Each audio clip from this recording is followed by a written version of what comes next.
Mama!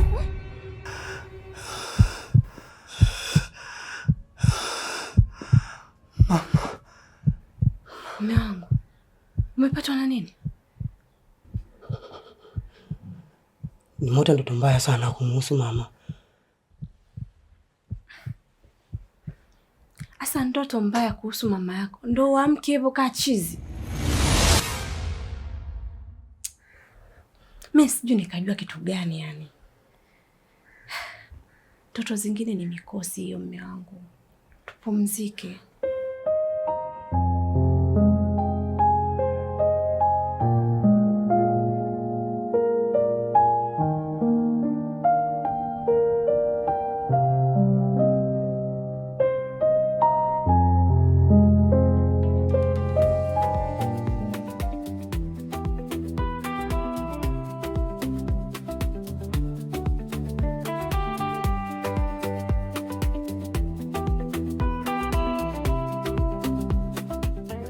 Usiku wapi? Najiandaa mke wangu. Nataka nitoke. Utoke? Na usiku ulivyokuwa mkubwa huu? Nimepigiwa simu ofisini na ni simu ya dharura. Kuna mzigo ambao unatakiwa uende Zambia leo hii. Kwa hiyo ndo naenda. Tena mume wangu. Yaani huna hata wiki tangu utoke Kongo. Leo tena uondoke? Sio kweli. Lakini mke wangu, unafikiri nitafanya nini? Na wakati ndo majukumu na kazi ambayo nimechagua. Acha nikafanye kazi ya watu. Utajijua mwenyewe, lakini hapa uondoke. Umeshaanza hivyo. Nisikilize. Naomba niende. Safari sikai sana. Nakaa mwezi mmoja tu. Alafu nikirudi itabidi niombe likizo ili nipate muda wa kupumzika na mke wangu. Hivi? Wewe unaona mwezi mmoja ni mdogo eh? Na huko ofisini kwenu, hao watu mbona hawana huruma hata kidogo? Yaani umekaa miezi mitatu, unarudi leo hata wiki una, eti unataka uondoke. Hilo haliwezekani mume wangu. Tatizo lako mke wangu ishii drama. Kwani ni tatizo liko wapi? Si swala la kwenda na kurudi mara moja. Hebu acha bwana niende mimi.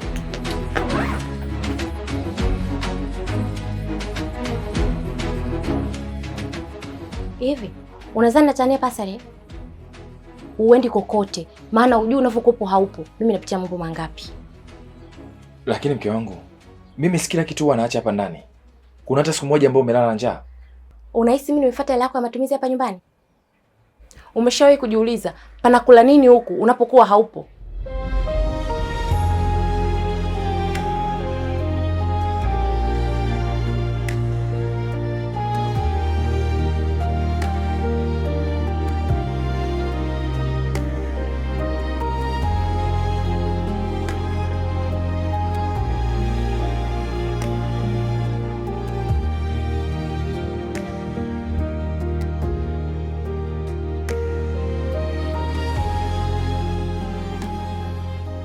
Hivi unadhani mimi nikikosa kazi tutaishije humu ndani? Tutakula nini? Umesha kujifikiria kwamba tutakuwa na maisha ya design gani? Kwani hamna kazi nyingine za kufanya mpaka unganganie hizo kazi za magari? Tatizo lako mke wangu, unapenda kurahisisha mambo. Unaongea vitu ambavyo huvijui. Unadhani ni rahisi kupata kazi kirahisi namna hiyo? Sawa. Kwa kuwa ndo maisha ambayo nataka tuishi. It's okay. Njoo tulale.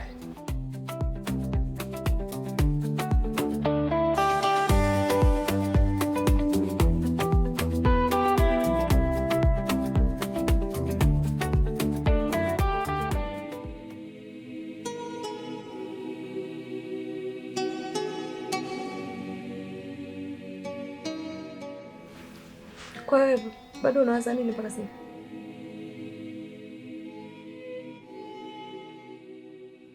Yaani umekaa hapo barau nikumbatie tulale mume wangu, unakaa unawaza nini? Nishakwambia ndoto zingine hizo ni mikosi tu. Ndoto hazina kichwa wala miguu kwa sababu hujanikupatia mke wako leo. Njoo mume wangu. Yaani wewe Jackie unachokiwaza wewe ni kukumbatia watu. Mawazo yako yote hapa kwenye kulala. Ina maana hauwazi ndoto niliyoiota. Jamani. Sasa, kwani umepewa taarifa kama kafa? Hebu kuwa serious basi mume wangu. Yaani ndoto tu wote hapa tukose amani watu wote hapa. Njoo tulale bwana.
Kwa ndo tena. Diary yangu nilikuwa nimeweka hapo jana usiku.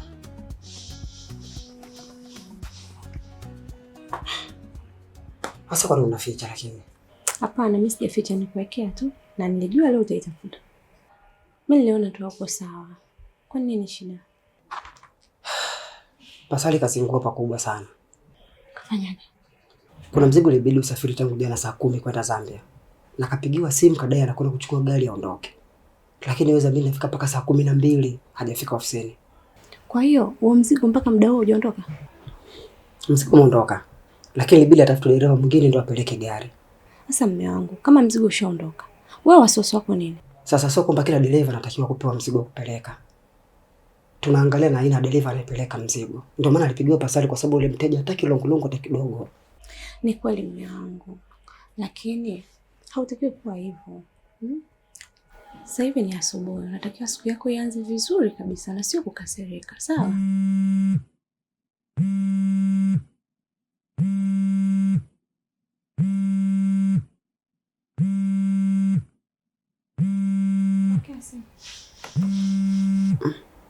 Mjomba.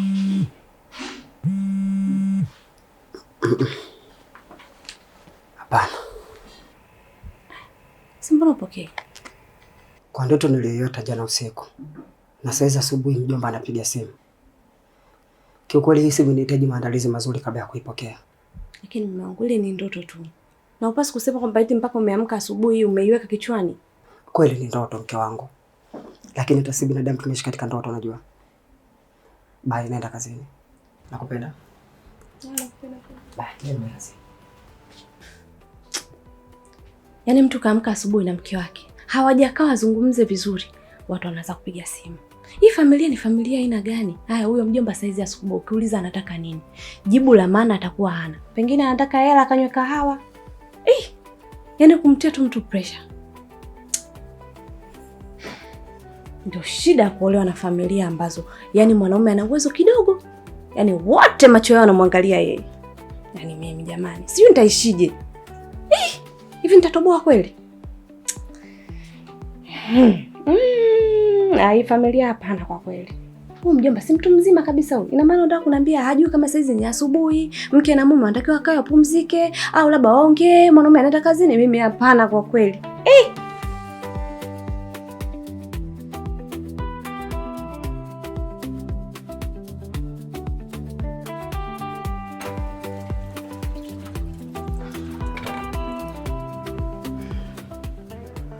Habari za asubuhi jirani. Salama. Eti, haujanionea mke wangu hapa? Kwa hiyo mimi niko hapa ni askari wa motoni au askari wa mbinguni? Nikae nijue anaingia nani na anaitoka nani? Hapana. Nimeuliza nikihisi kwamba pengine umemwona akiwa anaelekea uani ama. Haya maajabu sasa. Yaani mke ulale naye wewe usiku kucha mpaka asubuhi. Sasa hizi je kuniuliza mimi mkeo yuko wapi? We kaka, umechanganyikiwa. Hivi akili yako inafanya kazi wewe? Unanilipa hapa, ina maana mimi nimekuja kupanga humu ndani kwa ajili ya kumwangalia mkeo tu. Yaani special for wewe tu, si ndio?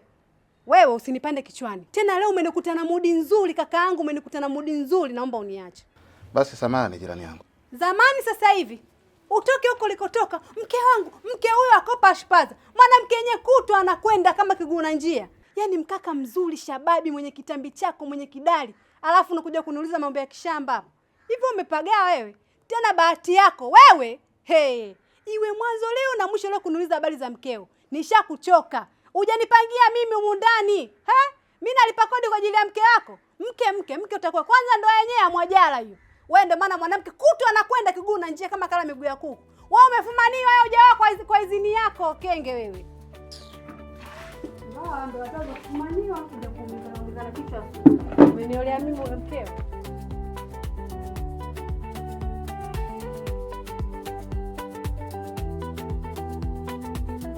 Yaani bosi, nimetumia nguvu kubwa sana mpaka kuondoka nyumbani kwangu. Ni kweli kabisa. Ofisi inajua kabisa unatakiwa kupumzika baada ya kutoka safari. Lakini Pasali, usisahau kuwa wewe ni miongoni mwa madereva wachache ofisi inayowaamini. Natambua hilo na ndio maana niko hapa saa hizi. Upo hapa kwa kuchelewa. Ulitakiwa utoke tangu saa 10. Ni kweli bosi, nimekosea. Naomba uniwie radhi. Tunautambua mchango wako na tunauheshimu sana katika kampuni hii. Lakini gari tumeshampa Bashiri na ameshaondoka. Sasa bosi, itakuwaje sasa? Iwe vipi sasa? Yaani kukusimamisha kazi kwa kosa hilo hatuwezi. Na hiyo yote inatokana na uaminifu wako hapa ofisini. Lakini itakubidi usubiri gari nyingine itakayopakia utaweza kuondoka. Kaka yangu, wakati mwingine unatakiwa kuwa makini. Tumekubaliana saa 10 uje, lakini umekuja saa hizo asubuhi. Mimi nafanya nini sasa? Au uaminifu wangu mimi kwako unakuja kunipoza? Sawa bosi, nimekuelewa. Na ni kweli jambo kama hili alisojitokeza tena. Na lisirudie mara nyingine tena. Pasali, utakuja kunilaumu. Hapana bosi. Haya, karibu.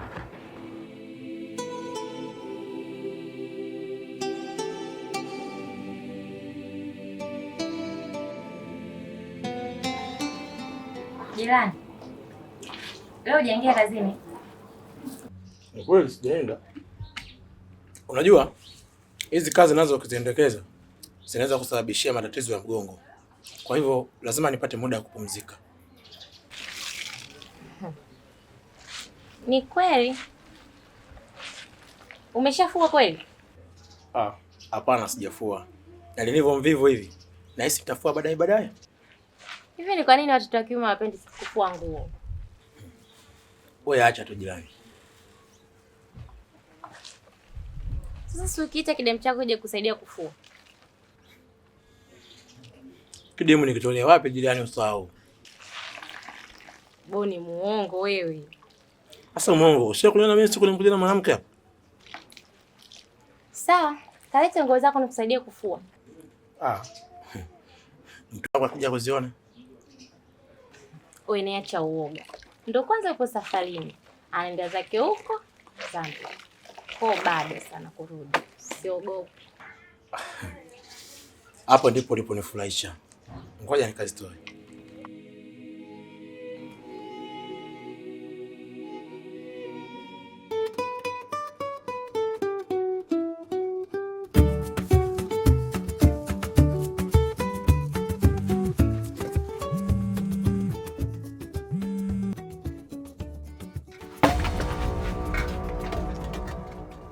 Halo mjomba.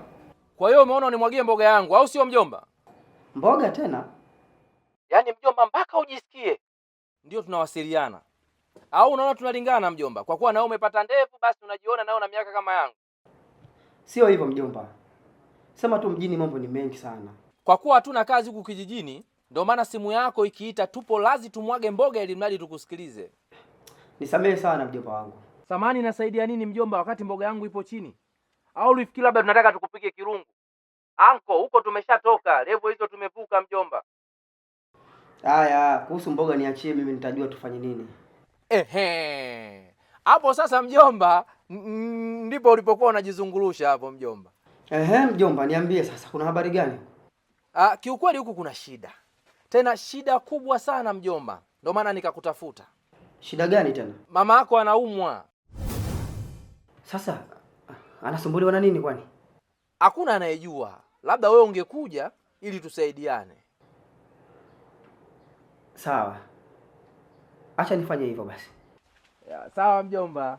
Sasa tunafanyaje kuhusu mboga mjomba? Swala la mboga ni dogo sana, talimaliza hilo. Wacha kwanza nije nimtazame mama kwanza. Basi mimi naitupa sasa mjomba.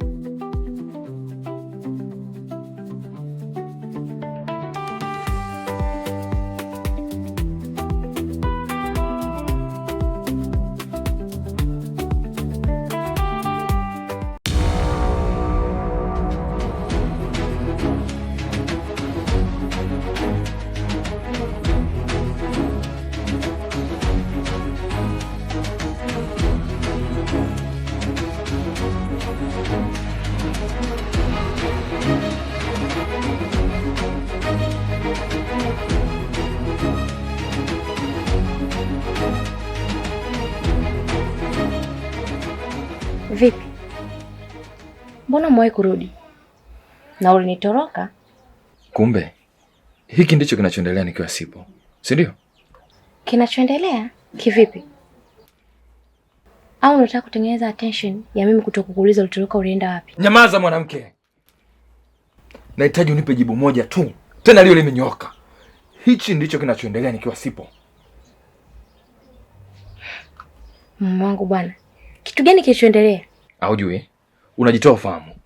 Ulikuwa unafanya nini na yule kijana pale? Sasa mume wangu, yule si jirani yetu, na alinikuta nafua akaniomba nimsaidie. Kwa nini nimsaidie kama jirani? Kwa hiyo ina maana mimi nimeolea majirani, si ndio? Umekuwa shamba la bibi ambayo kila mtu anachotaka anapata. Umekosa cha kufanya humu ndani mpaka ukaenda ukachukua nguo za majirani ufue. Na ni kwa nini yule peke yake? Kuna majirani wangapi humu ndani? Kwa nini hujafua nguo zao zote ukafua za yule? Jamani, mimi sijaona kama kuna kosa nimelifanya hapo. Nimefanya tu kwa sababu ni jirani. Tatizo lako unasahau. Unasahau kama mimi ni mume wako. Tena wa ndoa. Una kiapo cha ndoa wewe. Kwa nini unasahau kama ni mke mtu? Basi sawa. Nimekuelewa mume wangu. Nisamehe. Haitojirudia tena. Tena naomba sijirudie.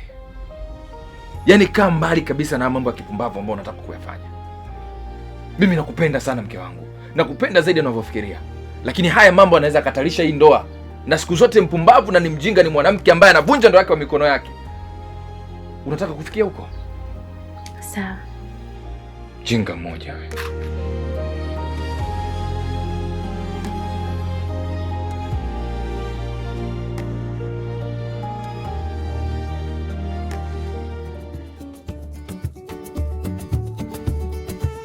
Milioni 1,700,000 tajiri. Hiyo hapo baskeli. Unaona wizara ya ardhi. Wewe utoe 30 nikuachie chuma hicho ndugu yangu. Kuna mambo yatakania sofu kidogo. Sasa ni kaka. Hii si tetenasi. Hii kaka ukiendesha ikatokea bahati mbaya ukadondoka. Sindano 60. Kila sindano moja 20,000. Halafu usipochoma hizo sindano mguu unavimba hivi kama unatende. Ukiona basi wewe unaendesha baskeli mpaka unaanguka wewe Lena. Lakini ukiwa mzoefu wa baskeli, unaanguka kwa nini uanguke? Na hapo kwenye kutu hii baskeli kama unaipeleka kwa fundi bodi anaipiga puti hii chuma unatia msasa afu kumaliza hapo anapiga polish. Hii unaikataa mjomba. Inakuwa mpya. Hebu ulete bwana hiyo 30 bwana kaka bwana. Hii ndugu yangu kwa sababu tu wewe una shida. Lakini mimi nina baskeli wala. Mimi na baskeli wapi na wapi. Hii nikusaidie tu ndugu yangu kwa sababu una shida nikupe 20,000. Nikakai weke tu pale basi kae. Lakini sio kwamba mimi nitaendesha baskeli. Sasa kwa nini usinipe 20,000 alafu mimi nikaiweka hapa kwangu mpaka ukaiweke kwako? Sasa bure inakuwa mtihani huo kaka. Ila Unguja unapewa Vespa bure. Kitaka mambo hayo. Unazungumzia mambo ya kilingo hayo. Hebu achana na hivyo vitu bwana. Hebu twende kwenye biashara sasa. Twende kwenye business. Na kama utatoa 25 mimi nakuachia. Yaani kaka unakaza kabisa hii baskeli yani kwenye 20,000 yani utaki yani. Yaani unaona kitu cha maana hiki. Hiyo baskeli haitoki. Kama unatoa 25 nikuachie. Hiyo baskeli jinsi unavyoona mimi nimeenda nayo mpaka Iringa hiyo. Nimepanda nayo Sekenke. Nimepanda nayo Salanda. Njia 4 hii imepanda unavyoona. Mara mwisho ninashuka nayo pale Kitonga. Naingia Iringa pale. Nakula mishikaki kidogo. Ya nikatoka zangu nafika mpaka Mikumi. Nafika Mikumi baskeli mimi nakimbizana na Simba mimi nipo na baskeli. Simba akaishia Msamvu akageuka akarudi tena Mikumi. Kaka mwongo. Itakuwa uliendesha ndotoni ukaenda na Mbeya. Ukienda na Mbeya ukirudi hapa kaka busha hili. Unajua lazima usifie chako baba. Hebu tutoe hiyo 25 tufanye business. Mind your business. Haya bwana, ukasema ukaenda kwenye bao kule ukaanza kuniimba sana pale. Maana huyu asaidie wenzie. Nikusaidie tu. Mambo si hayo bwana. 25. Kwanza watu wanaovaga makoti ya suti hawaongeagi sana. Wewe umevaa koti la suti unaongea kelele nyingi. Kaka sio suti tu ya Mjerumani. Hiyo 20.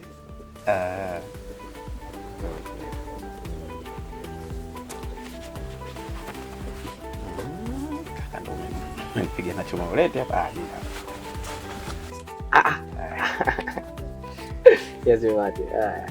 Wataniko mwe. Mjomba. Anko. Abuju. Hebu shika lako. Sitaki. Shika bwana, acha masiala bwana, shika lako bwana. Bibi bwana. Kaka. Acha basi. Kaka, nipe risiti. Baskeli. Anko. Mjomba, karibu sana mjomba. Asante bwana, naona umetoa kitu bwana mjomba. Tuache yote kwanza mjomba. Vipi kuhusu huku kwangu? Shwari kabisa. Boga, mjomba, sija kwanza. Mjomba bwana, tulia kwanza. Unataka uende wapi? Mjomba, niendesha na gari. Unataka sababisha balaa na saizi. Nenda basi kama vitu vimo. Basi mjomba. Karibu bwana mjomba. Asante sana. Wewe bwana, basi baadaye tutaonana, sawa? Mjomba, usije ukaona kavaa mzuri ukajua panya road. Yule dalali wa viwanja hapa amekuja amenishawishi niuze viwanja vya bondeni, lakini mimi nimekaza siuzi. Mjomba, kuna kuuza kiwanja fana. Mjomba, mimi sio kiwanja. Siuzi chochote hapa. Nina shida gani mpaka niuze? Wajomba hapo mjini Dar es Salaam na magari kama haya niuze nini mjomba? Mjomba wanipanga? Mjomba, mboga yangu imemwagika mjomba, ngikusimulia ilipomwagika mjomba. Hata mimi Zube. Kumbe nanyi bodaboda mnajua kukiwasha. We, si wote bwana. Na leo umenikuta siko sawa na umwa. Ungenikuta fomo. Niko shababi kabisa hivi. Wewe. Ungechanganyikiwa kabisa. Acha kulewa sifa sasa, utaponza. Serious Priska. Unajua kila nikiwa na wewe siishwi hamu na kuona kila siku mpya. Sikuwa nesi kukujua mapema. Unanichanganya. Naona muda umeenda. Haisi ungejiandaa urudi kwa mmeo. Niende wapi tena?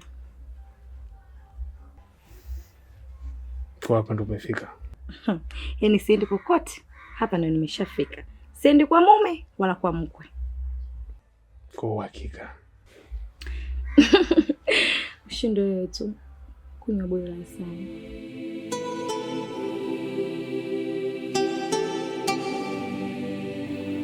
Mjomba, hali ya mama yako kama unavyoiona. Kwani ni kipi ambacho kimemkuta?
Basi na hapo ndipo kuna mwana kijiji alikuja hapa akanichukua nikaongozana naye huko alipoanguka. Sijui mamangu atakuwa amekutwa na kitu gani sana. Sasa hayo majibu mjomba huwezi kuyapata hapa. Mchukue mama yako mpeleke hospitali ndio utajua kila kitu kilichomkuta.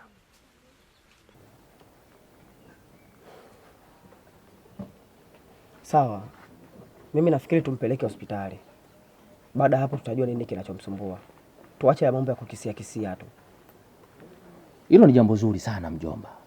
Na hospitali yenyewe lakini sio hapa kijijini. Na maanisha kwamba umchukue uende naye huko mjini katika hospitali kubwa kubwa. Mama yako atapata huduma nzuri zaidi kuliko hapa kijijini kwetu. Mimi sioni kama bado ni sahihi. Kwa sababu hata hapa kijijini kuna hospitali. Anaweza akaenda na akapata huduma nzuri tu na akawa salama.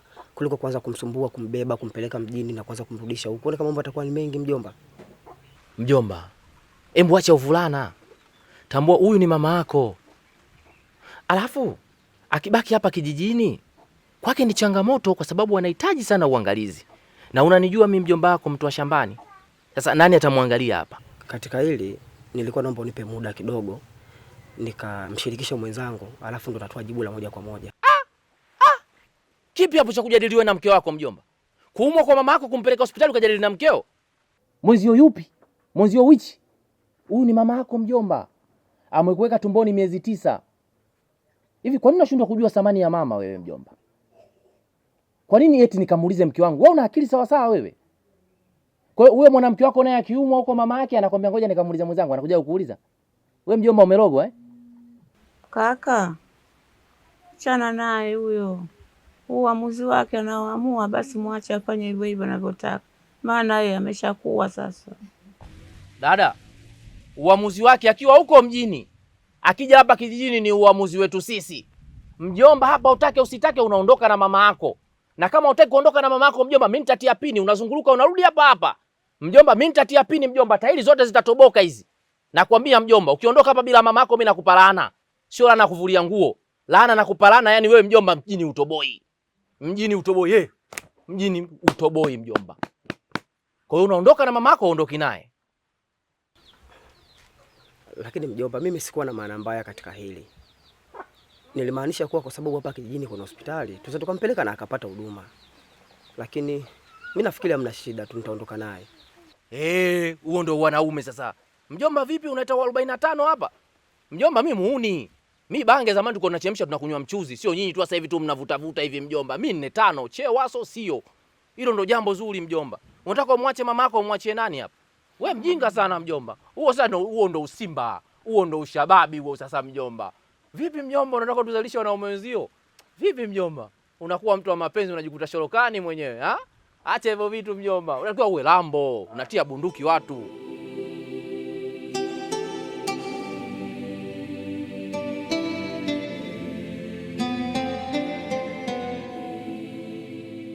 Karibu shoga yangu. Kula nyama, kunywa waini. Kwa hiyo umeshindwa kunipikia, umeenda kununulia vyakula vya baa. Na hapo ndo kwanza tunaanza. Tukitoka hapa kitambaa cheupe tukatumie sasamba. Yaani muongo wewe. Ana mume wako unamwachia nani? Mimi mume wangu kanipigia simu, kaniambia ametoka ameenda nje ya mji. Kwa hiyo harudi sasa hivi. Na palivyonoga shoga yangu. Yaani sasa hivi kuna kila aina burudani. Wewe, usiniambie unaenda mpaka sasa hivi. Nisiende kwa sababu gani? Sina mume, sina mtoto. Pole yako wewe shoga yangu. Kwenda kitambaa chope mpaka mume aende nje ya mji. Hata mimi mwenyewe nipo busy tu. Na istoshe naheshimu ndoa yangu kwa sasa hivi. Mume wangu hawezi kunikatalia mambo madogo madogo kama hayo. Nikiamua naweza nikaenda na nikarudi na nikafanya chochote na hana complain yoyote. Kwa hiyo hapo maliza kula tuondoke. Wacha.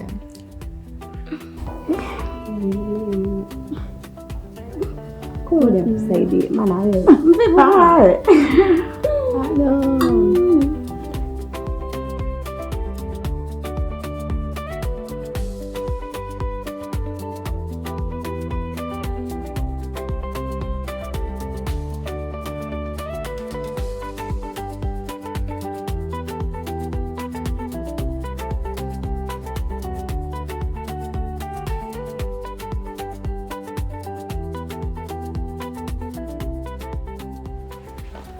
Sasa hizi.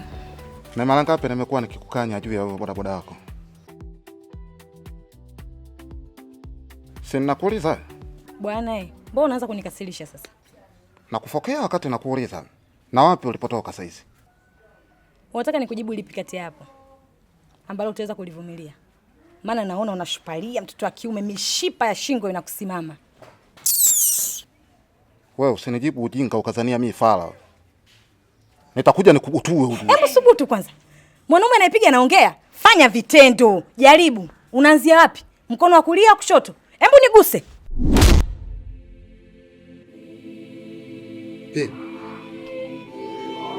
Pe.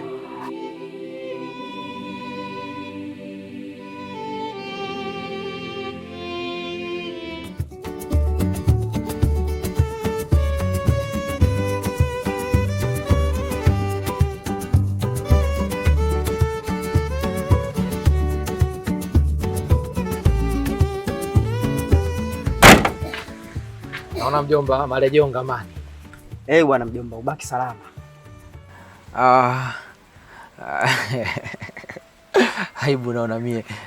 Unakumbuka nilimwaga mboga mjomba na ukasema ukija utafiksi. Sasa umekuja, tumepiga story, tumehadisiana story nyingi. Naona unaondoka bila kufiksi jambo. Unanichanganya. Tajiri. Si tumekula nyama kabisa pale, wote tumeshirikiana kula nyama.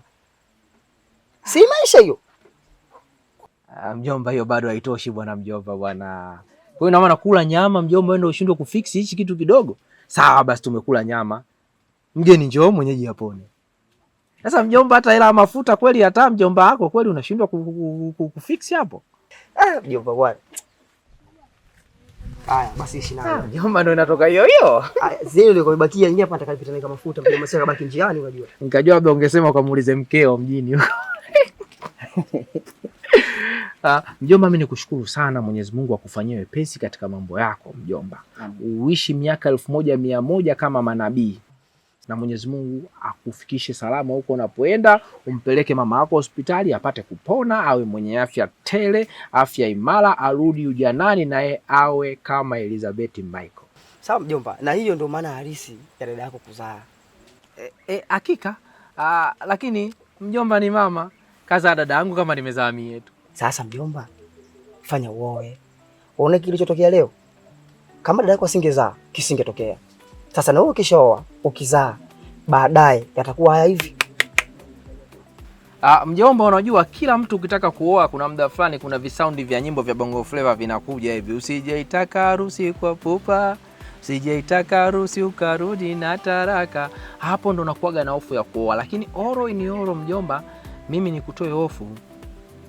Mwezi huu au mwezi unaofuata naoa. Mimi namvisha pete, naoa. Mjomba sasa kunipanga.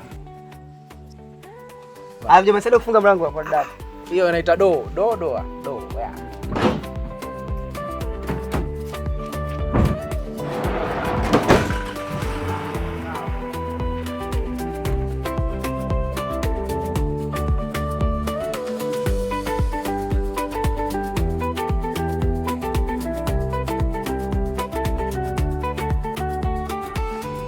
Mjomba ana mikogo huyu. Eti mjomba oa, ukiona utapata mahitaji kama hayo. Wapi? Watoto wachache sana. Unaweza kuzaa watoto kumbe zombi. Alikukumbuki daima. Yaani huyu mjomba huyu, alafu mama yake amemweka nyuma ya gari car box la tailizi. Ana akili sawa sawa. Gari yenyewe ya mkopo, analeta mwembo nyingi. Haya bwana, ufike salama bwana mjomba.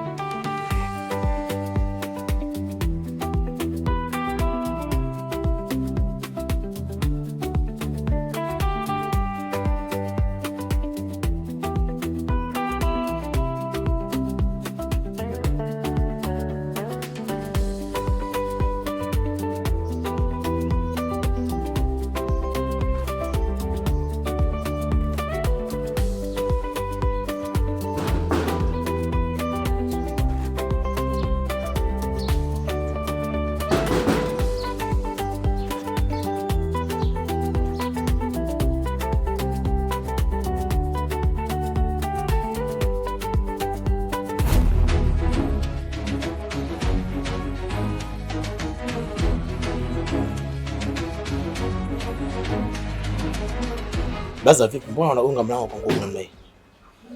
Wewe ndo mwenye zamu ya kununua umeme leo? Ndio nilikuwa kwenye maandalizi hapo nikanunua umeme leo. Fanya hivyo. Umeme hamna na ndani kuna joto sana paka liki. Kwa jitahidi basi. Sawa.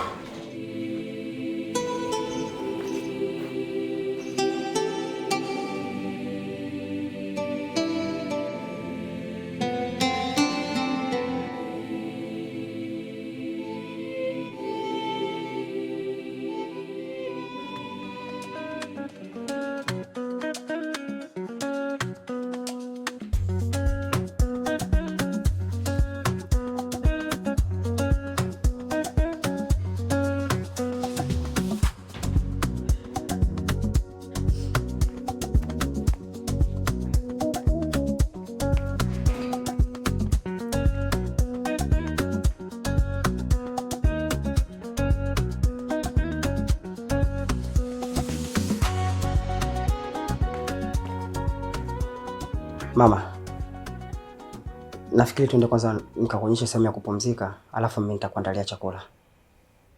Kwani mama yuko wapi? Atakuwa bado kwenye shughuli zake, lakini sio muda atakuwa amerejea. Haya baba.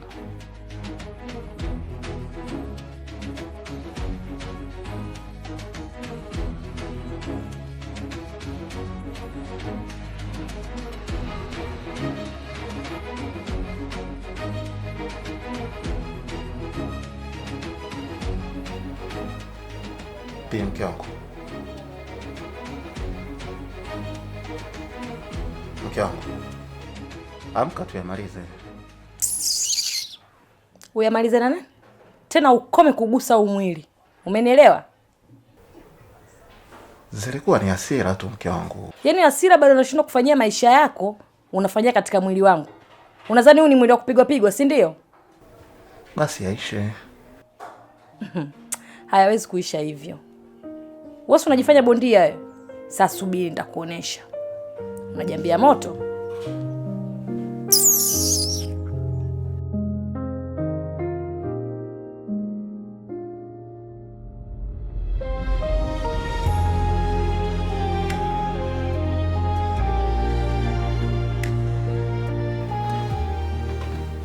Nashuka mpaka tugusane gusane. Kutoa na uzo.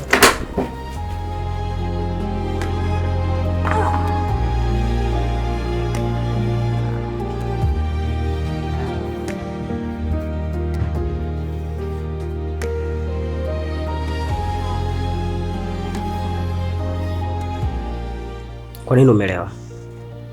Nilienda kunywa kidogo, nakumbushia enzi, nimetoka na marafiki zangu, nimekutana nao leo, nimeenjoy. Tatizo sio wewe kutoka, mke wangu. Tatizo sio kwenda kuenjoy na marafiki zako. Lakini usiku una mambo mengi sana. Ndio maana nakwambia kila unapotoka mimi nipate taarifa. Hii yote ni kwa sababu ya usalama wako. Naelewa mume wangu, nilikupigia simu, lakini simu hazipiti, hazipatikani, nikaona lakini usijali, kikubwa nimerudi salama. Mimi najua mango, una mambo mengi, una kabisa. Mimi hata nikiondoka nikirudi asubuhi, yani wewe una mambo mengi, ndio ninachokupendea. Na hofu yako ni usalama wangu, ila usijali, nimerudi salama. Haya sawa, tukalale basi. Tukalale.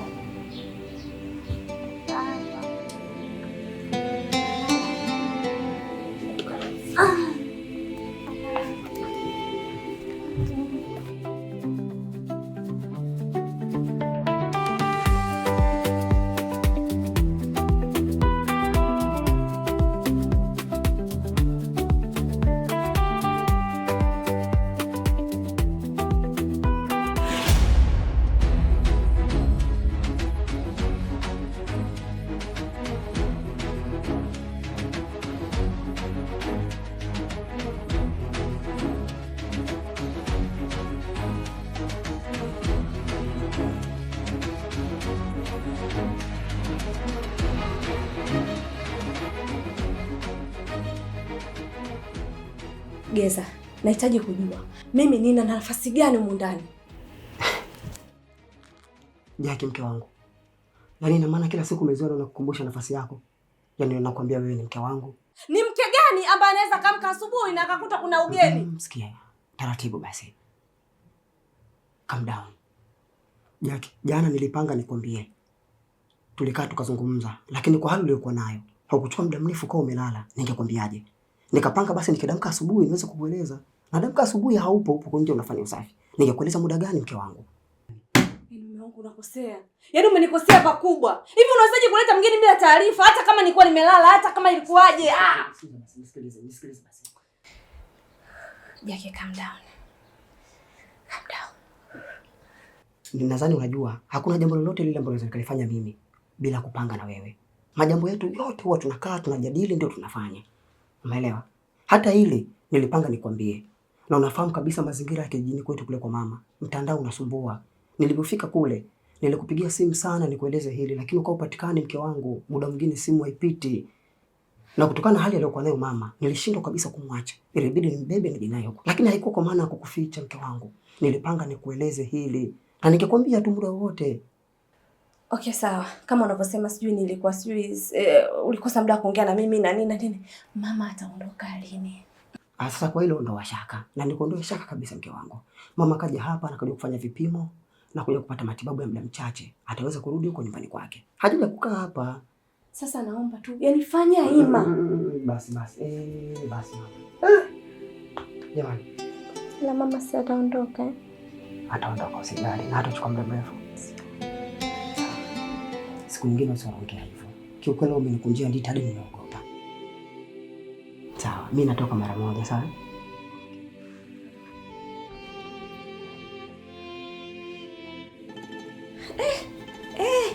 Hivi anachukuliaje? Anataka nini?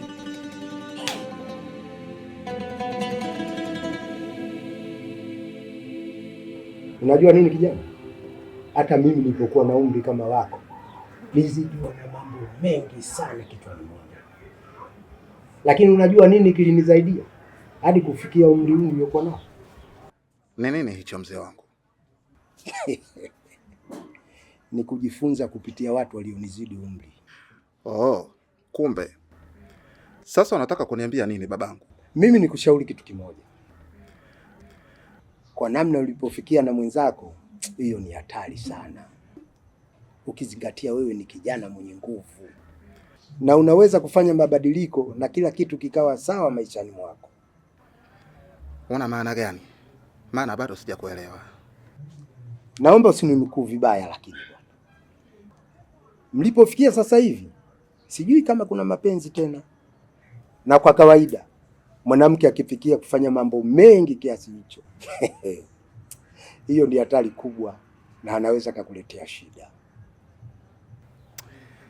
Unajua mzee wangu, mara ya kwanza nilifikiri umekuja kujenga, lakini huko unapoelekea sasa unabomoa.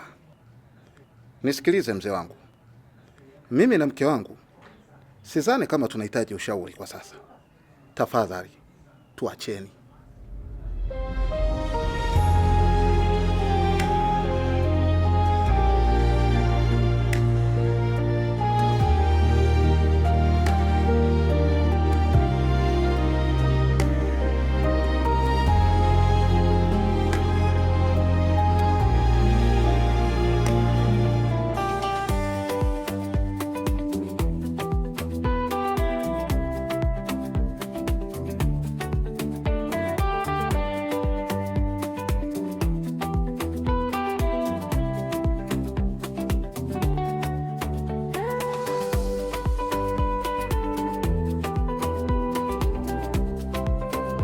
Habari yako bosi? Safi, kwema. Kwema. Mbona siku 2-3 sijakuona kazini, kulikoni?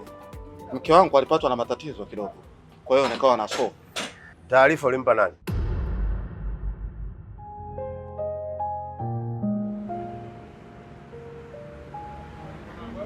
Sijampa mtu yeyote mzee wangu. Wenzako wote hapa ofisini, familia zetu zina matatizo,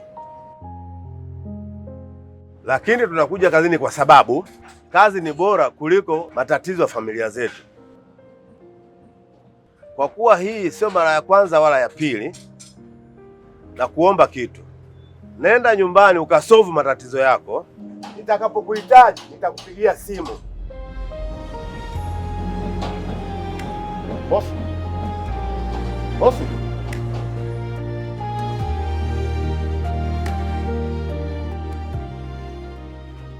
Michael bwana, samahani sana kwa simu ya dharura. Lakini imenibidi nikupigie simu kwa sababu nina jambo ambalo nataka unisaidie kwa haraka zaidi. Bila samahani. Najua haya ni majukumu yangu mengine kama nafanya nikiwa kazini. Sawa. Sasa mimi bwana nilikuitia hapa. Nipo na mama yangu hapa. Nilimleta kutoka kijijini huko. Lakini kidogo haipo sawa kiafya. Sasa nilihitaji uje umfanyie vipimo. Kama ikiwezekana uanze mchakato wa kumfanyia tiba. Mimi nadhani hilo halina shaka kabisa. Ni kitendo cha wewe kumchukua kumleta pale hospitali, tunamfanyia vipimo, tunaanza tiba ya haraka.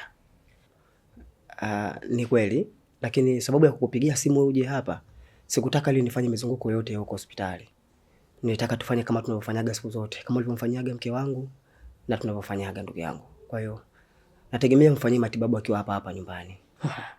Alina shaka bosi wangu. Sasa kwa sababu sikuja na vifaa, hebu sasa naomba nikachukue vifaa ili je kuchukua sample niweze kufanya vipimo, na baada hapo tutaanza tiba. Sawa, lakini nikusisitize jambo. Nahitaji matibabu yachukue muda mfupi sana. Siwezi kusema kwamba matibabu yatakuwa muda mrefu au muda mfupi, kwa sababu hatujajua nini kinamsumbua. Kwa hebu acha nikachukue vifaa, nichukue sample, nikavipime, nzeni nikija na majibu tutajua kwamba huyu atatibiwa kwa muda mrefu au muda mfupi. Sawa, mimi nafikiri hilo halina shida. Sasa jukumu lote limebakia juu yako wewe. Basi haina shida, ngoja mimi nirudi kazini nichukue vipimo, na hisi baadaye nitakuja hapa kuchukua sample kwa ajili ya kujua anasumbuliwa kitu gani. Sawa, bila utanikuta, kuna kazi nimefanya hapa, sitaweza kutoka. Utanikuta hapa. Shukrani sana. Basi kazi njema ndugu. Haya bwana Michael. Baadaye. Kitambi ndio kimeshuka bwana. Acha kupiga vitu mzee. Bwana.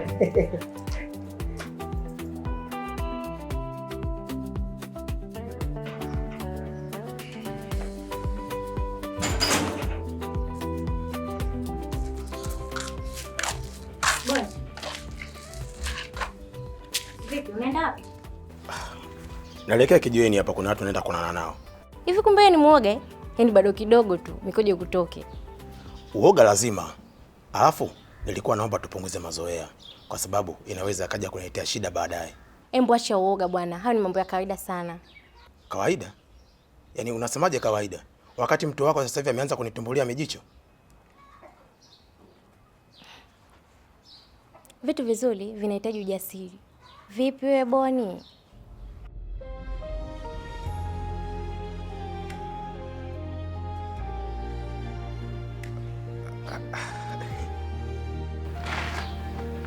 Wewe mwenyewe unaona vitu.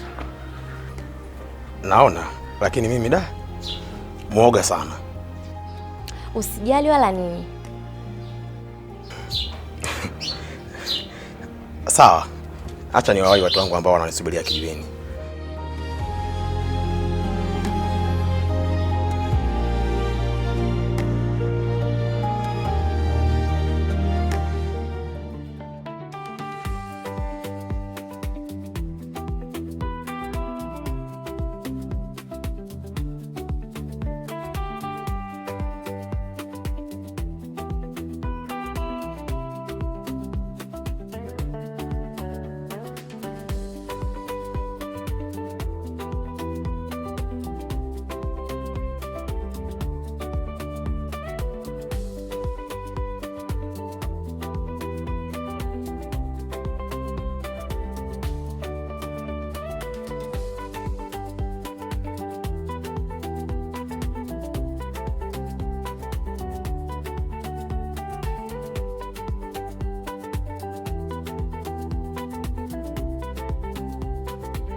Mama, karibu chai. Asante mwanangu. Haya mwanangu, umenipa mimi kikombe peke yangu, na wewe cha kwako je? Sisi hatujazoea kunywa chai ovyo ovyo. Wewe kunywa tu.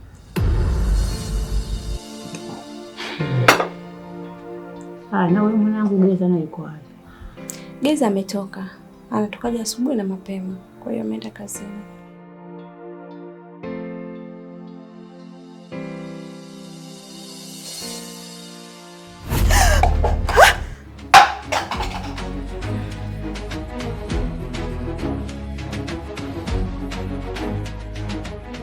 Samahani mwanangu, bahati mbaya. Nilijua tu.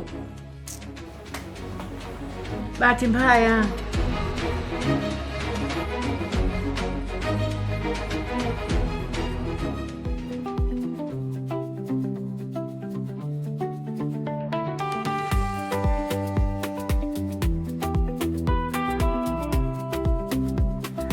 Habari gani? Salama tu.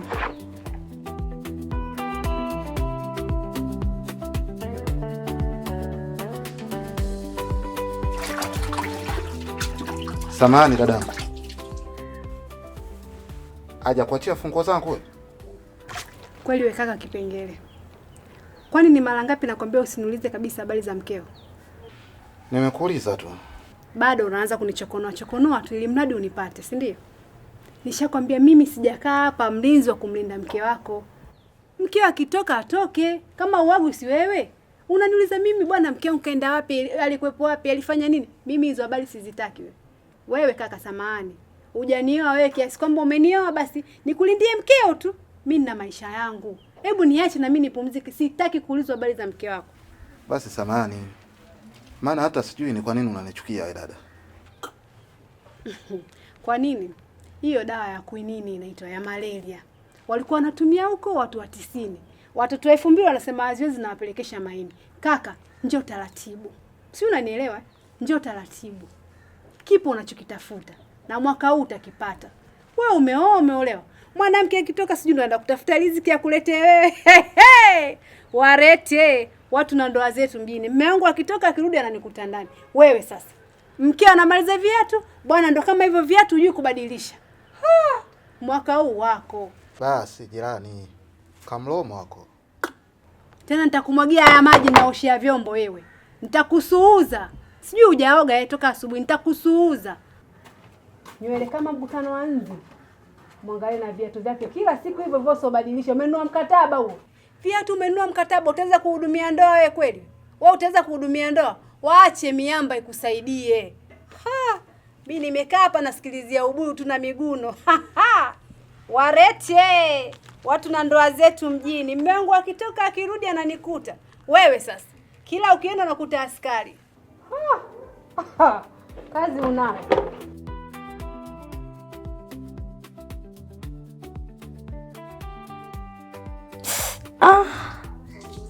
Taratibu nauma. Mimi naonekana na faidi sana. Kando ndo naliepo. Unachokijua mvulana. Unamaanisha nini? Kwa mume gani? Hajiwezi kwa lolote. Si bora hata unajua kukanda. Najua utakuolewa naye. Lakini ni mmeo, inabidi muheshimu. Aende zake bwana. Ila kweli nena anazingua. Mwanamke ni kama yai. Nitakweli lelewe hivi, sasa ukilipiga litavunjika. Una misamiati na wewe.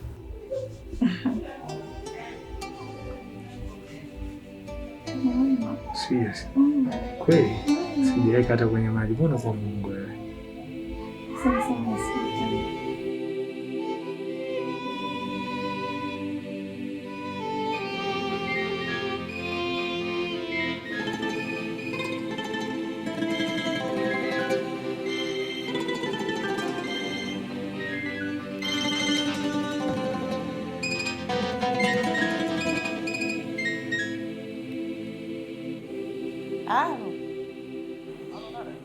kaka.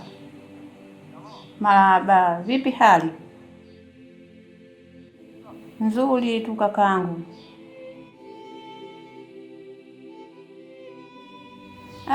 Mimi nifikiri labda mpwa wako ameshakupa taarifa yoyote, kwa sababu mimi simu yangu haina vocha. Matibabu kusema kweli bado sijaanza. Lakini nategemea siku 2 hizi taenda hospitali nitapelekwa. Asante kakangu.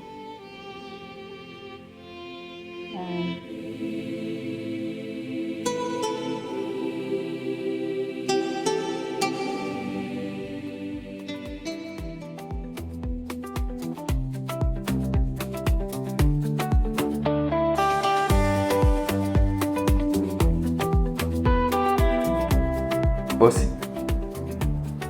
Bosi. Bosi.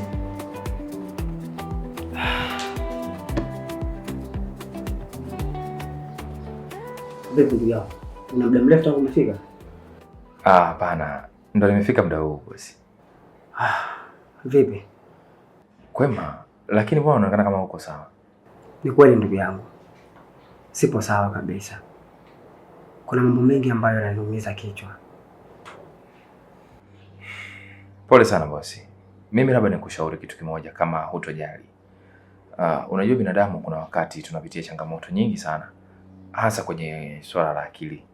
mawazo yanakuwa mengi, stress zinakuwa nyingi, lakini utakapopata mtu wa karibu ambaye unaweza ukashare naye au ukamhadisia akakusikiliza akakupa ushauri, inaweza ikakusaidia wewe kuondoa hilo tatizo ndani ya moyo wako.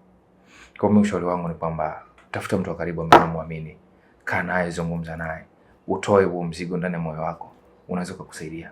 Sawa ndugu yangu, nitaufanyia kazi ushauri wako. Pia nakushukuru sana. Sawa bosi. Mimi nimekuja kuitikia wito. Sawa, Pasari. Nafikiri utakuwa umepata muda mzuri wa kupumzika kwa sasa. Ndiyo bosi, nimepumzika vya kutosha na sasa niko tayari kwa ajili ya kazi. Nafikiri hakuna asiyejua kuwa kampuni inakuamini sana.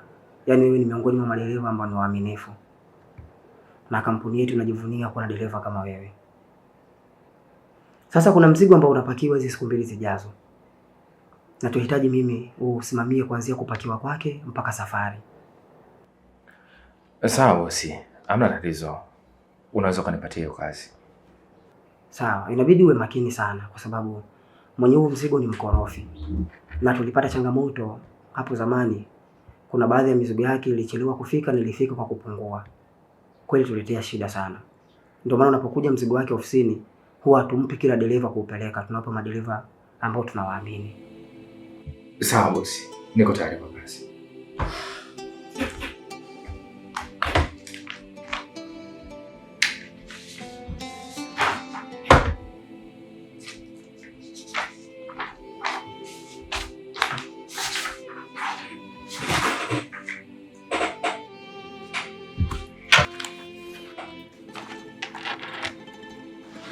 Utatumia dokumenti hizo wakati wa kupakia mzigo na hata wakati wa safari pia. Sawa bosi, mimi niko tayari kwa kazi na nikuahidi kazi hii itakamilika kwa wakati na kwa usahihi zaidi. Nikutakia safari njema na uwe makini. Na kuhusu pesa bara sitakuwekea kwenye simu. Hamna shaka, asante.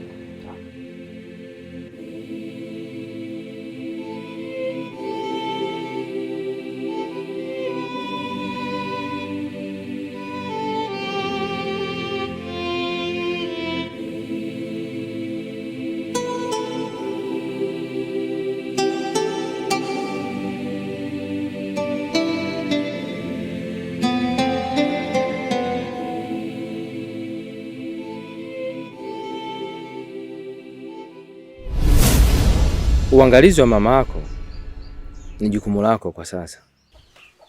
Nalitambua hilo mjomba.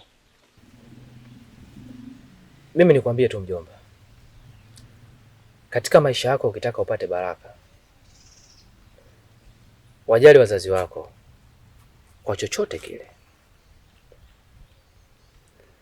Na sio kwamba nasema hivyo labda siwezi kumtunza dada yangu. Hapana. Ila siku chache zijazo nataka kuanza kwenda vijiji vya jirani. Siwezi kumwacha hapa dada yangu akabaki peke yake. Ndio maana nakwambia mjomba, uende naye mjini.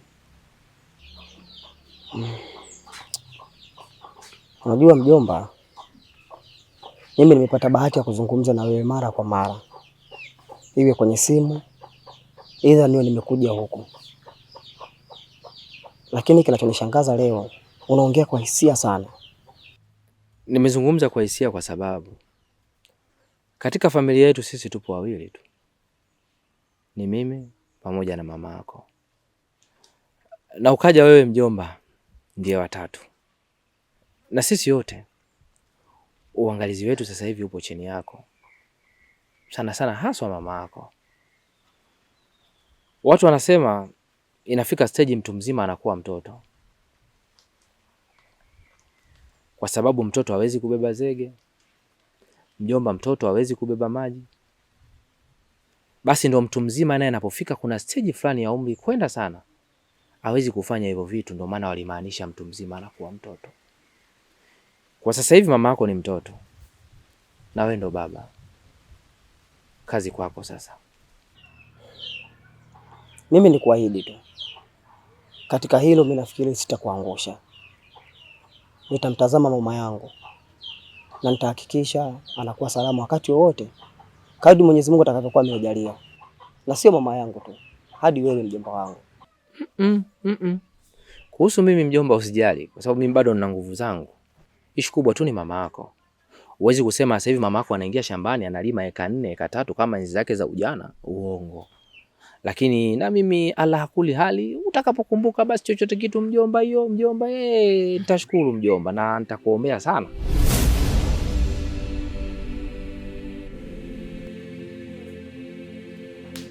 Afadhali umekuja. Umeona kini? Yaani mimi namwandalia mamako chai, alafu ananiunguza.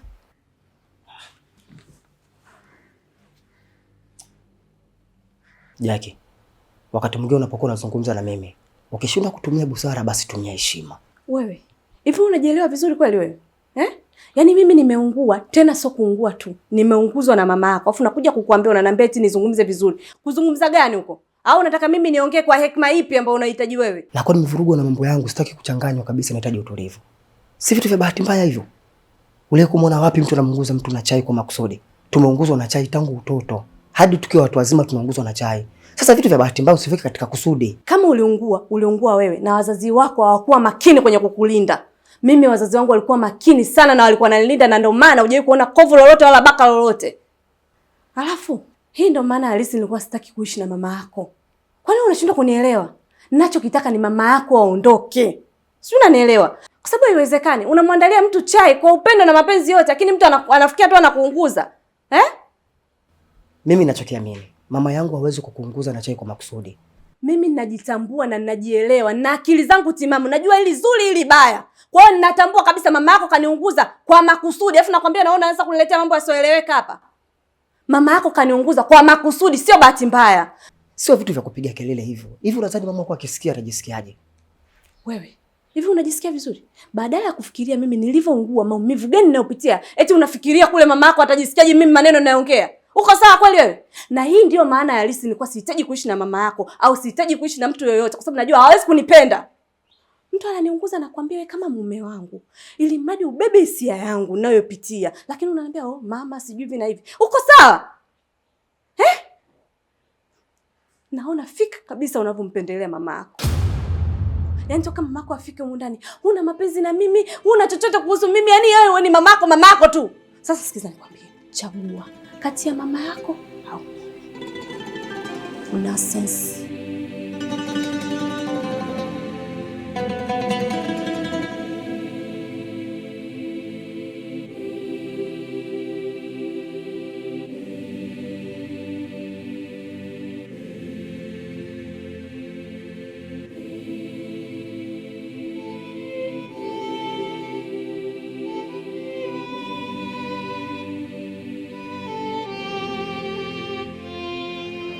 Oa mjomba.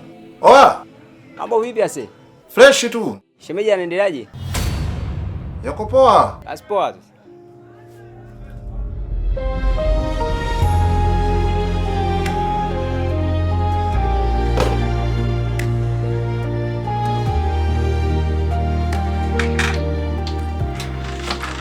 Mke wangu. Mke wangu za kushinda.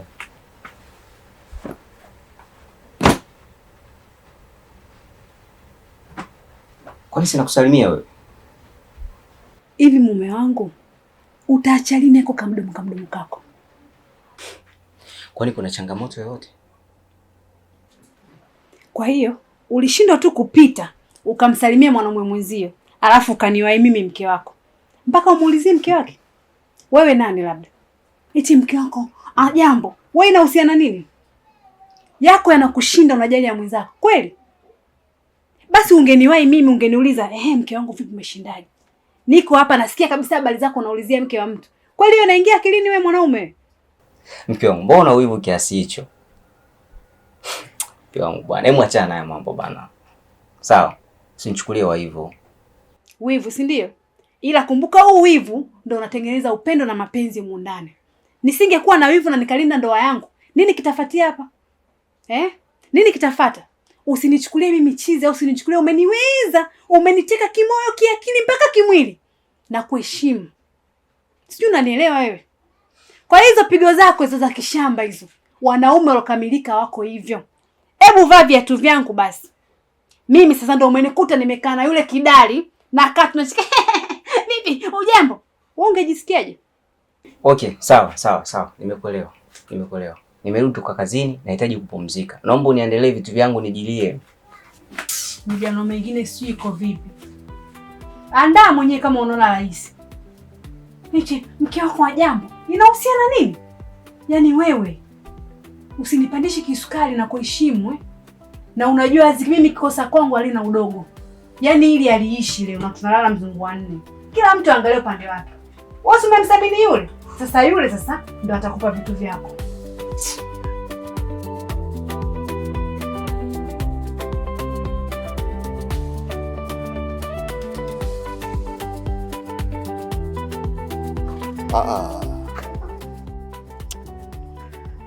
Haina sababu ya kukimbiana kaka.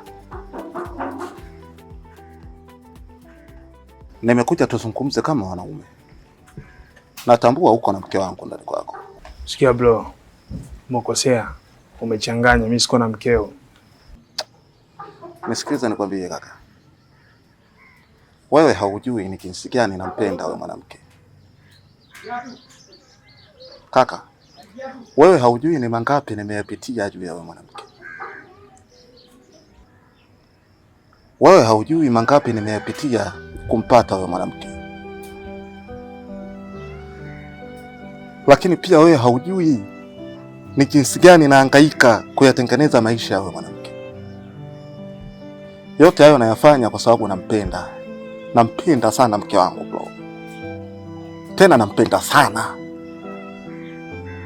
Sasa nimeona hakuna sababu ya mimi na wewe kwanza kukimbizana, sije kufanyana mambo ya ajabu ajabu, sio kitu kizuri. Tafadhali naomba uniachie mke wangu. Nipo chini ya miguu yako, naomba uniachie mke wangu. Na yazungumza haya nikitambua ananisikia. Mimi ni mdhaifu juu yake. Mimi si kitu, si chochote bila yeye. Niachie mke wangu. Priska, mumeo nimekufuata na kuomba urudi nyumbani. Mimi siwezi kuishi bila wewe. Na kuomba urudi nyumbani.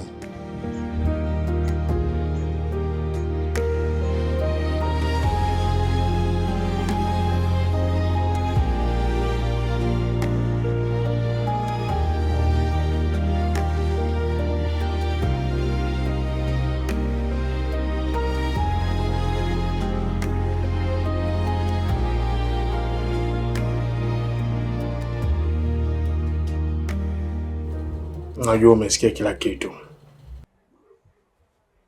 Mwanamke akiolewa anakuwa amepewa stara. Maneno aliongea mmeo ni maneno mazito sana. Sasa mtu akachukua mkuki akaukita katikati ya moyo.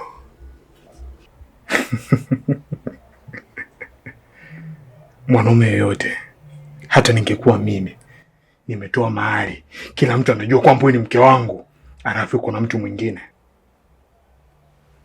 siwezi nikatolea tu ujinga. Priska, rudi kwa mmeo.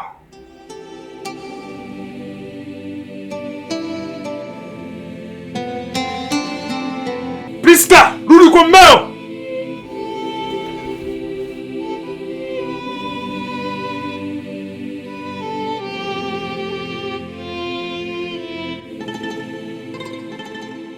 Sasa napenda tusikizane kwa makini sana.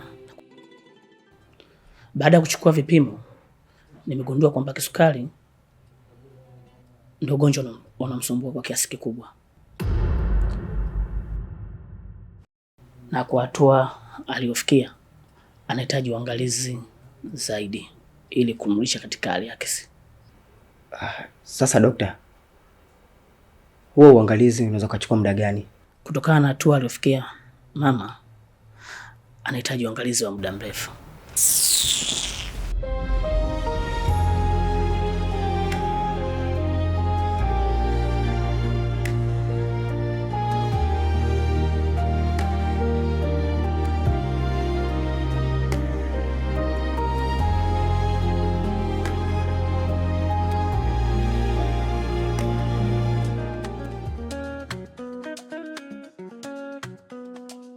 Yaani unajua nini?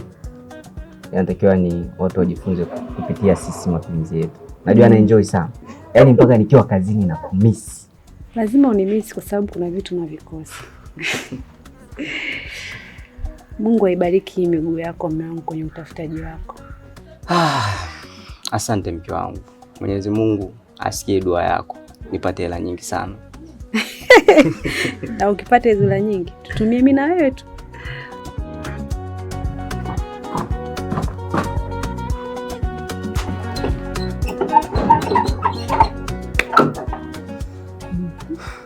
Kimeumana huko. Kiona hivyo ametoka kupigwa tukio huko.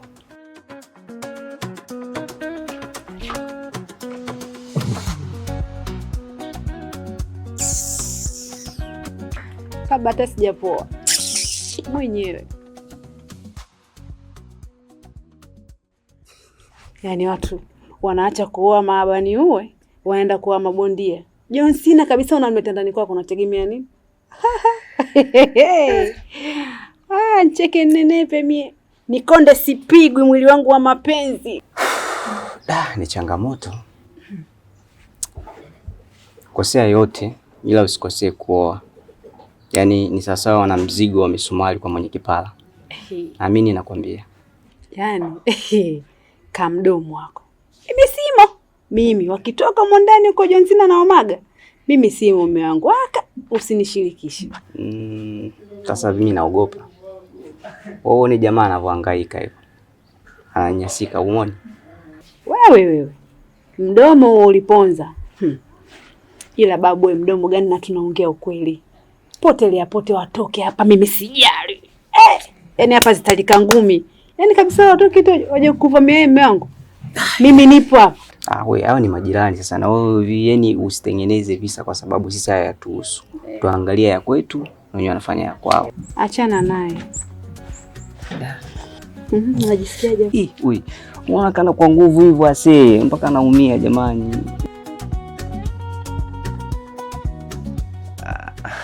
Hapana.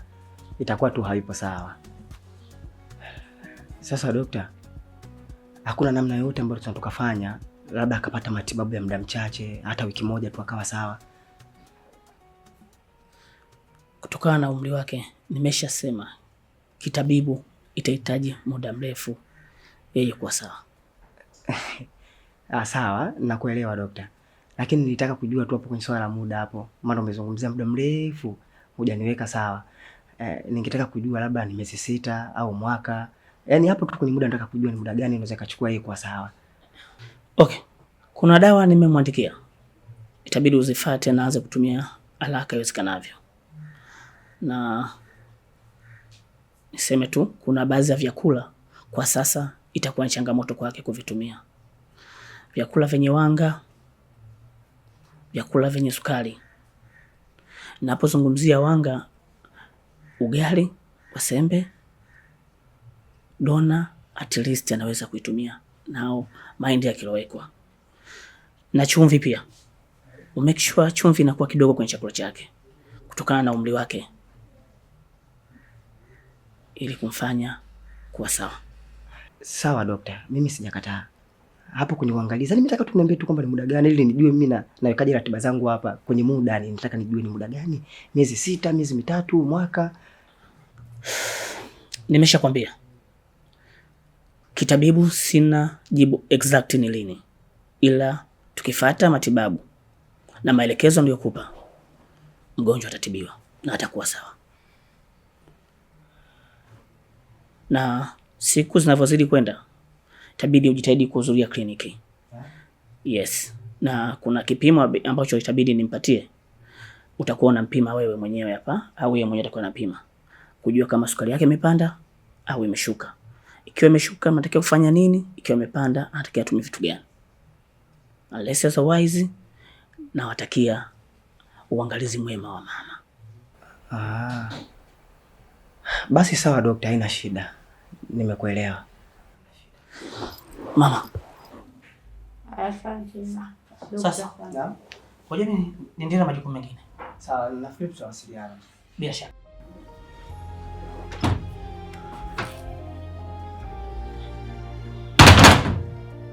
Mwanangu Geza, kwani huyo mke wako ana matatizo gani zaidi? Amna mama, ipo sawa. Itakuwa tu leo hajamka vizuri, lakini hamna shida. Au ni mjamzito? Hapo kwenye mjamzito, ngoja kwanza.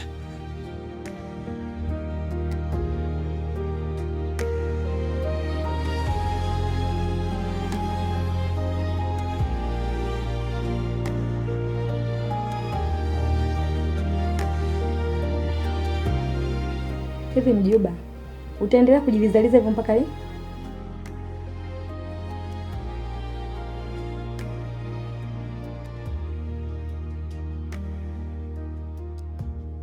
Vipi? Unataka kunipiga? Au? Maana unanitazama vibaya. Na vile Mungu alivyokuumba, astaghfirullah. Unajua Priska, mimi sitaki kuamini kama wewe umesahau kila kitu katika maisha yetu. Lakini sitaki kuamini kama wewe umesahau vile ambavyo mimi napambana ili kuyaweka sawa ya maisha. Lakini sitaki kusahau kama wewe umesahau kuwa mimi ndo yule nilokuwa nikisaidia familia yako isizalilike. Leo una cheat.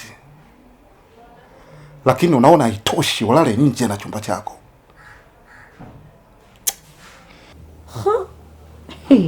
Kwa hiyo wewe mjomba, ukazani hayo yote yanaweza kanilizisha mimi? Eti, mbona nishangaza bonge la bwana? Unataka kuniambia mimi kosa langu ni nini?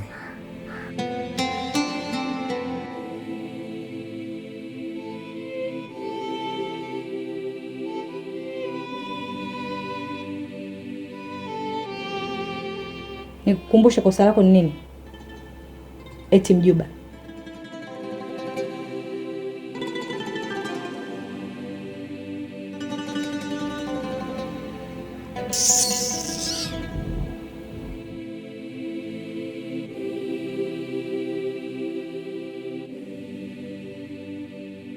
Shoga yangu, bora tulivyokuja.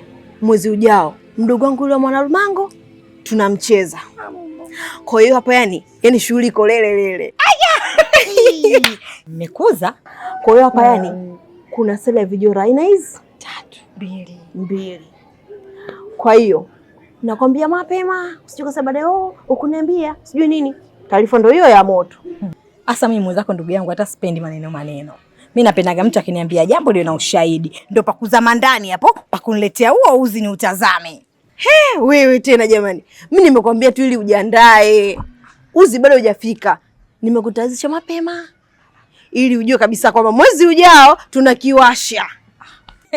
Basi shoga yangu hatakijaribika kitu.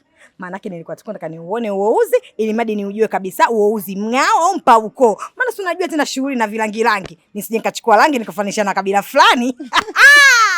Haya ndugu yangu, nadhani hiyo shughuli itakuwepo pambe. Kama na hiyo na familia yenu. Hapo familia zigi zitakuwepo. Wanawambagala, wanagongola Mboto, wanawatemeke, wanawakimanzi. Jamani, ni hapo kati siji mtanishika bega gani.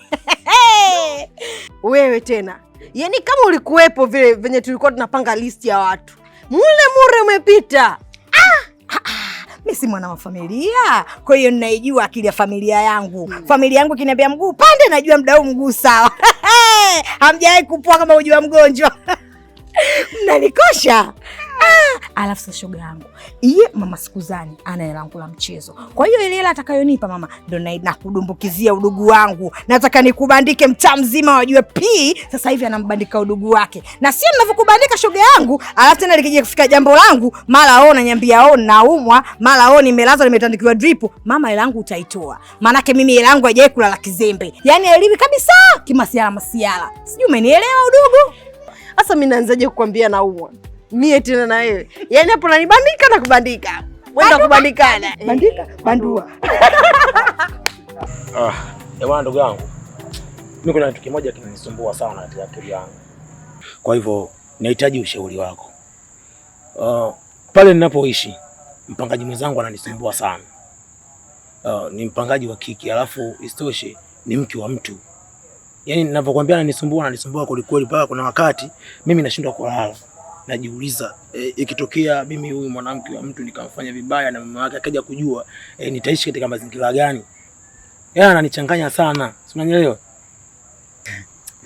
Boni, labda nikwambie kitu kimoja. Kama ningekuwa mimi hiyo nafasi, mimi siwezi kuiacha. Mzee wangu akiingia ndani spako. Baba afumua. Mimi nitegemea ndugu yangu wewe utanipa ushauri mzuri. Kumbe ndio kwanza nazidi kunipoteza. Ina maana wewe unanishauri mimi niishi na mke wa mtu. Hivyo wewe unajua madhara ya kuishi na mke wa mtu? Mke wa mtu ni sumu. Sasa leo hii mimi nikaingia kwenye majanga ya mke wa mtu. Uone kama matatizo haya. Na kwa mitego ile ananionyeshia kama kweli ingekuwa kwako wewe ungemfanya vibaya. Kwa sababu kuna wakati anavaa kimini, anavaa mitandio, yani anaenda choni na mtandio yani. Baba. Kuna wakati anadai eti anifulie nguo zangu. Sasa ngoja basi nikupe akili. Mtu kama wewe unavyoishi naye, akija kwako wako, akienda kwake wake. Sijui tumeelewana? Mshikaji akipita unamsalimia jirani kwema, maisha mengine yanaendelea. Huko unapiga steli zako. Yaani kama ningekuwa ndo mimi. Kaka, kwani upangishi pale nyumbani kwako? Nije nipange wiki moja tu nikuoneshe. Nitampiga steli ya kwanza ito paka kanusa bomu. Ya pili ngedele kakumbatia shoti ya umeme. Uone kama atachomoka. Wewe huwezi kuwa rafiki wa kweli wewe. Yaani rafiki kama wewe, rafiki ambaye unampoteza mwenzio aingie kwenye matatizo. Wewe hufai. Kwa sababu ni matatizo. Yaani unanichochea mimi niingie kwenye matatizo. Yaani matatizo. Sasa siwezi nikakubali mimi kaingia kwenye matatizo. Sio, unanielewa vizuri? Ukizingatia mwenyewe maisha yangu kama unavyoyaona unga bwana. Sasa nikiingia kwenye majanga ya mwisho wa siku, yule bwana akasema, "Chukua mwanamke ishi naye wewe." Nitaishi naye vipi aliyakuwa mwenyewe maisha yangu yenyewe ya kimaskini? Haya, wewe endelea kukaa hivyo hivyo. Lakini nafasi watu tunazililia hizo. Wewe nisakizie uone.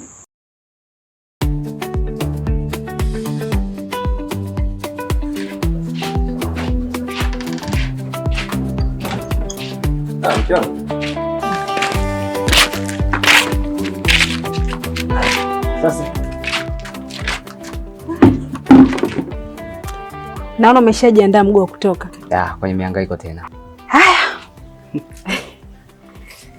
Hapo niko sawa. Kila kitu nishamaliza hapo mezani. Sidhani kama kutakuwa kuna lingine. Kwa hilo sina shaka mume wangu. Nikutakie tu kazi njema. Nakupenda. Nakupenda pia. Haya. Kazi njema. Ona. Sawa. Daka hilo basi. Choko. Ndio.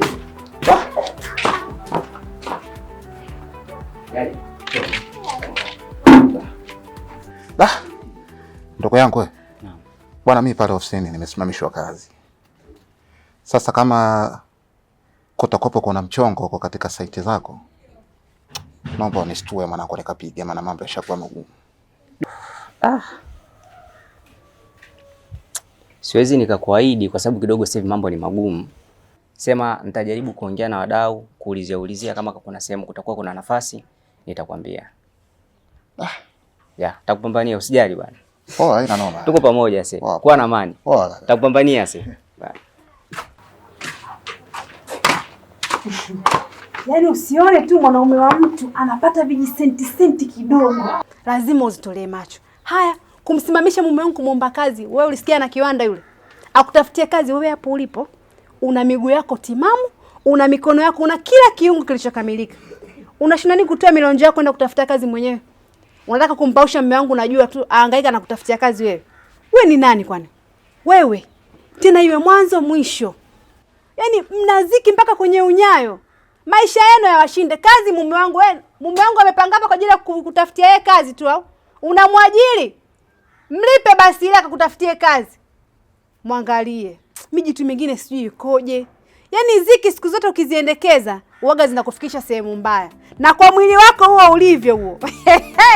Mungu anipe uvumilivu. Shughuli mbona itakuwa imeisha? Nani nilikuwa nakusubiri wewe? Mwanangu Mjuba, sasa hivi bosi anaongea mbaya sana kuhusiana na wewe. Unajaribu kuongea naye ndugu yangu? Mimi nilijaribu kuzungumza naye, lakini alichokijibu sasa. Amekutibu nini? Anatambua kabisa kuwa kutakuwa kuna pengo kubwa kabisa kuhusu kufuza yeye kazi. Ila yeye anadai amefanya hivi ili iliwe funzo kwa mtu yote yule ambaye analeta upuuzi na ujinga hapa kazini. Sasa kibaya zaidi Mjuba, bosi hapa ametoa onyo kali sana kuhusiana na wewe. Amemwambia kila mfanyakazi hapa, wewe hapa utakiwa uonekane. Na ukaonekana tu mwanangu hapa. Amesema tukuitie kelele za mwizi. Mimi nimeshindwa kutia kelele za mwizi kwa sababu mimi mwanao. Siwezi kufanya ubaya. Lakini ingekuwa vizuri hata ungeondoka time hii ndugu yangu. Mimi nadhani kutakuwa kuna mambo mengine. Hasira hizo sio kwa ajili ya mimi kutokuja kazini siku mbili tu. Sasa ndugu yangu Mjuba, nikushauri kitu kimoja. Najua kwa wewe ni fundi mzuri sana. Kinachotakiwa sasa hivi wewe usahau kuhusu hapa. Alafu andae mpango mwingine ama utafute kazi sehemu nyingine. Mimi nadhani itakuwa njia bora kwa kupata pesa kuliko tena kufikiria kuhusiana na ofisi. Sawa, haina noma mshikaji. Sawa mwanangu, mimi ngoja nikakupigia box kulia.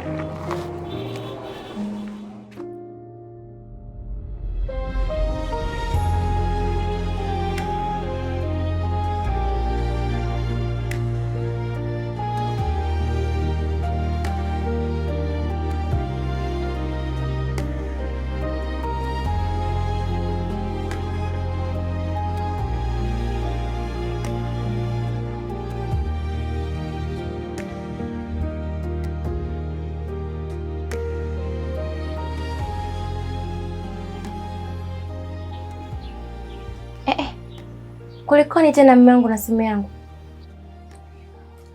Nani unachati naye? Mume wangu bwana na wewe. Mmoja utakuja kufa na wivu. Sasa hii si namba ya mtu wa delivery jamani. Kwa hiyo umo ndani siku hizi hapa pekiki. Hakuna chakula kingine kinacholika zaidi ya hiko cha kuagiza? Mume wangu siku moja tu.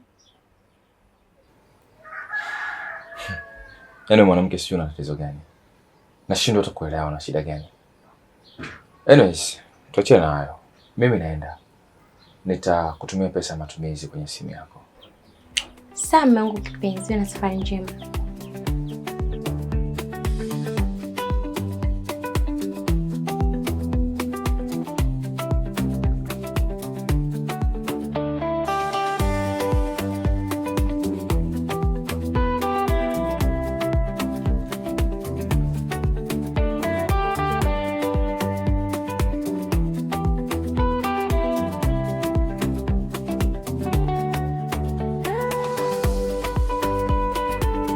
Dogo vipi? Fresh bro.